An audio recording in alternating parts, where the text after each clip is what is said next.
Now, the obvious question is, what happened to the 44% who didn't graduate? And if you take nothing else away from today, from this presentation, other than this one thing, I hope this is what you will take away. It is a myth. It is commonly reported. Everybody from the San Francisco Chronicle a month ago to the New York Times 2 weeks ago. It is not true that every student who does not graduate is a dropout. That is not true. And this, Jan, holy night, it turned into an oval. Okay. This was the second, and in some respects, probably the most informative part of this study, because the third question that the EC folks asked is, okay, if you can calculate the graduation rate counting student by student, can you tell us what happened to the kids who didn't graduate? Since you were already, picking the kids out and putting some in one bucket, can you put them in the other buckets?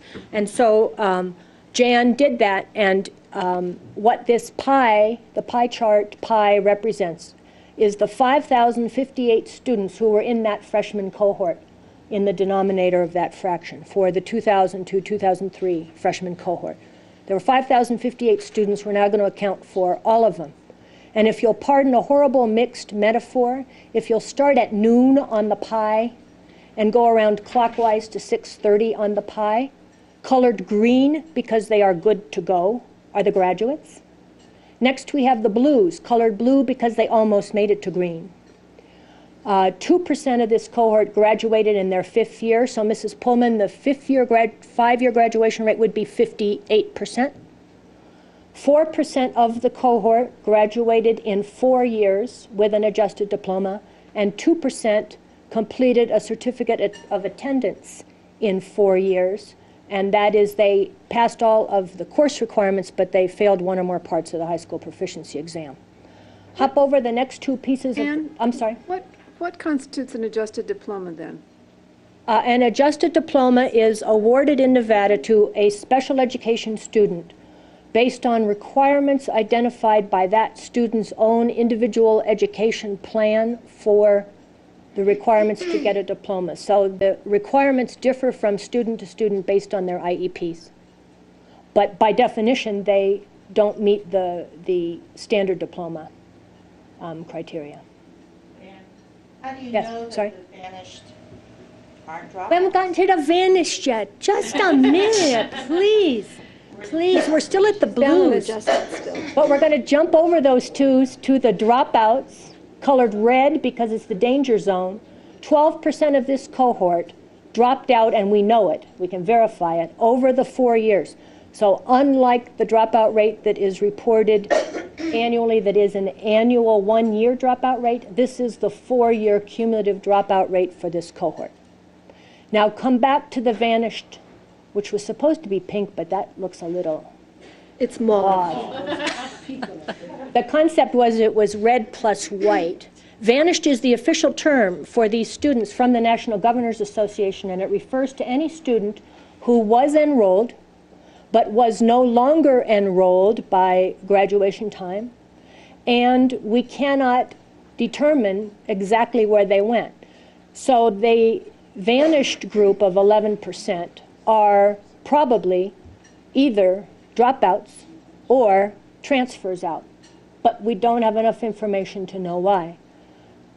This is largely an adult issue of communication, follow-up, data recording, and transfer of data into SASE.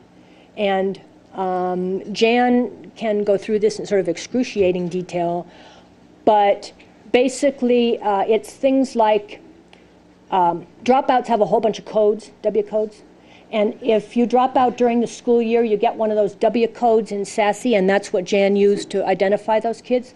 But if you do the exact same thing in the summertime, you only get one code. It's called an N for no-show.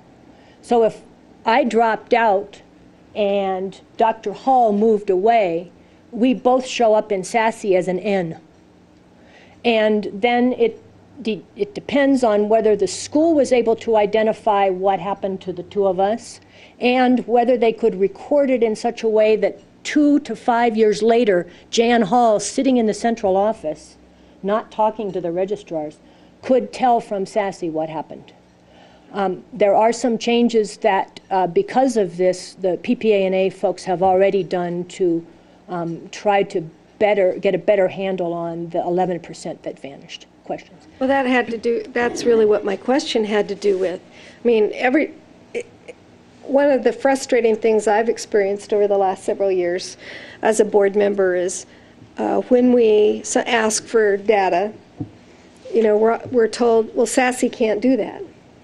Well, I'm pretty tired of SASE at this point, and maybe we don't have an alternative.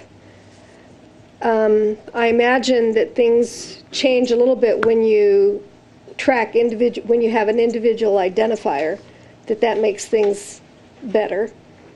But my question was going to be, how do we modify SASE so we can get the information as best we can? I mean, that seems kind of silly. One of the answers to the question, and Jan is certainly more familiar with SASE itself, but SASE is a data management system that is basically taking snapshots with a Brownie camera. And it's taking snapshots at a couple of periods during a student's, you know, start of school, end of school, start of school next year, end of school. What you really need to do a study like this is a video camera that is monitoring, showing that student all the way through and has the capability to show all the changes. That's a data warehouse system. Is that what EduSoft is the data allegedly supposed to beats me. start I don't doing? Jan.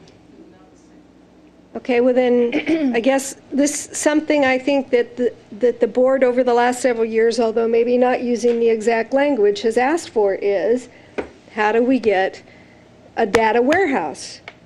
And so somewhere in the future, that I'm hoping this makes it to the minutes, you know, that needs to be a topic of discussion, because if we're going to have accurate information, we have to collect accurate information.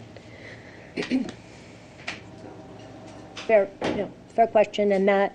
And then we don't that's have to part pay of the Jan issue. overtime, you know, for all the massaging she has to do with the registrars, right? So that's the vanished students. But what was sort of surprising and has been discovered around the country with other districts and states that have done this is that the largest percentage here, now Jan will say, and she is absolutely right, statistically it's not a significant difference from the other two, but the largest actual number of students here who did not graduate were not dropouts. They weren't blue zone kids that just came up a little bit short. They are kids who, to be a little melodramatic, on the last day of school when we turned out the lights and locked the door, went home with nothing. That is, they were still there at least into their senior year, if not on the last day of school, but they had not accumulated enough credits to graduate.